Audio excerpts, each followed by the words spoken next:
approach. So if you were looking for sexual harassment, you could go to that general index, you could look under sexual harassment, and find whether any ALR annotations had been written on your point. And in fact, a large number have.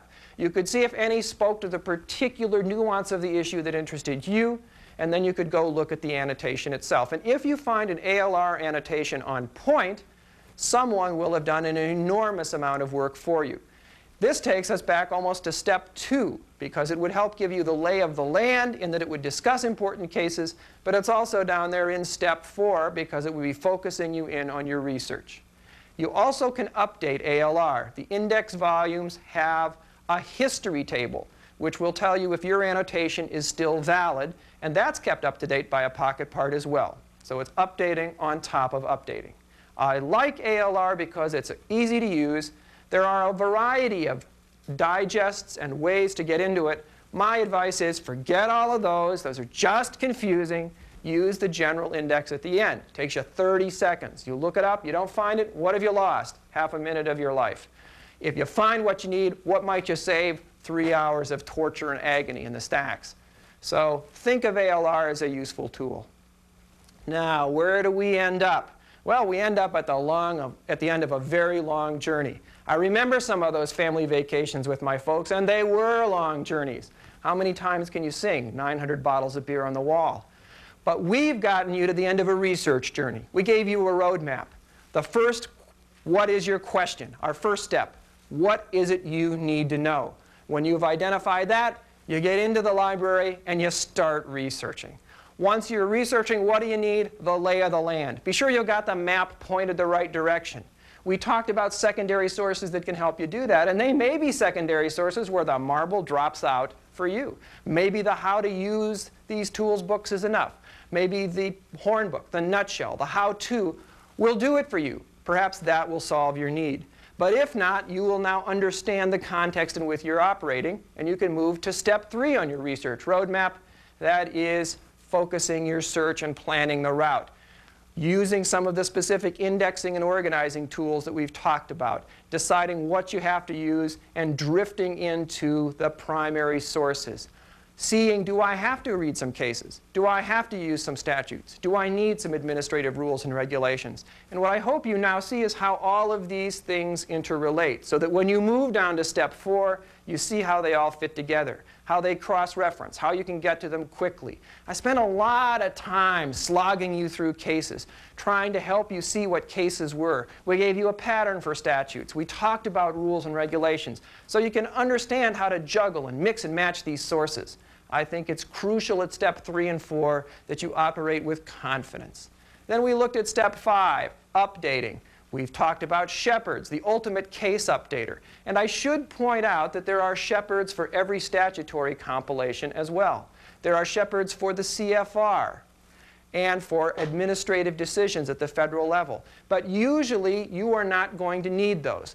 The Shepardizing function that those perform are probably better served in some of the secondary sources. Certainly for legislation, you're better off in an annotated code.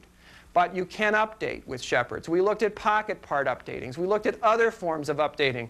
Be sure you have the most recent information you can, and then evaluate. Have I gotten to where I need to be? Is this the motel where we have the reservation? Or am I off in some used car lot someplace? Remember, the research architecture changes. They tear the buildings down. They change the addresses. They move them around.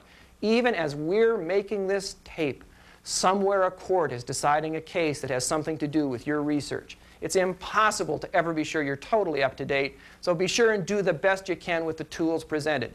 One part of every research tool will involve updating. And finally, you get to step 6, knowing when to stop, knowing that I've seen everything I can see, not being intimidated by the walls and walls and shelves of reporters and statutes and rules and regulations, knowing that you've understood the systems, knowing that you've exploited the WEST system, that you've exploited the total client service library, that you've used the indexes as well as they can be used. Where does that leave us? Well, I want to leave you with what I call Bob's 4 golden rules of research, things that we've met along our journey and that I hope that you can take with you. My first rule of research, my first golden rule, is Find someone who's done the work before you. Don't reinvent the wheel. Trust me, it's all been done. In a law review article, in a loose leaf service, in an encyclopedia, in an annotated code, someone has dug and mined and rearranged and put it all in a fashion for you. You remember where you are in the research spectrum. And remember, if someone is telling you something, what they're doing is serving as your lawyer. Don't trust them any more than you'd trust your lawyer. But use them when they can help. My second golden rule of research: find a human being. And here it's often a librarian, a reference librarian who can give you the lay of the land, who can't do the research for you. He or she won't have time for that. But who can tell you what books are useful, what indexes to use. No law library is the same. I wish I could give you a tour of your law library. I wish I could show you how your law library is set up. I can't do that. But the reference librarian can. He or she can indicate the best method for you to take. Librarians are there to help.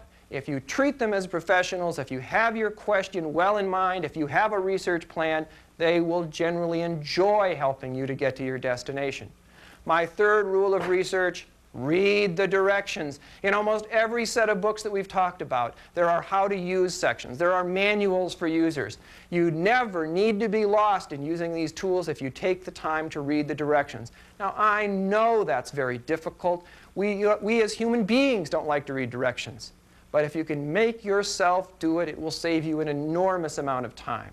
One of the things that reference librarians like the least is someone who comes up and says, "How do I use this set?" And they haven't even read the directions themselves. My fourth golden rule of research is never give up. There are many roads to every answer in legal research, many ways to get there. There are alternative tools at many junctures. If one annotated code doesn't work, perhaps there's another annotated code. If you can't find cases through an annotated code, perhaps you can find them through Shepard's. Maybe you can find an ALR annotation. Maybe there's a Horn book that discusses this. Maybe there's a nutshell. The biggest problem in research is people get locked into doing things one way. You learn to perform a function from A to B, and you never vary. That's why I stress the functional nature of these materials. If you get stuck, think for a moment. How do case reporters work? How do they fit together? How do statutes work? How do they interrelate? What tool am I using and why is it put together this way? Then when you can't go any further, go back and ask a human. Get some help. But you never have to be frustrated because a book's not on the shelf. You never have to be stopped because you can't find the right index entry. Trust me, there's always more than one way to get to the end. So where does that leave us? Back here, in the law library. But the library's not an intimidating place now, and it shouldn't scare you.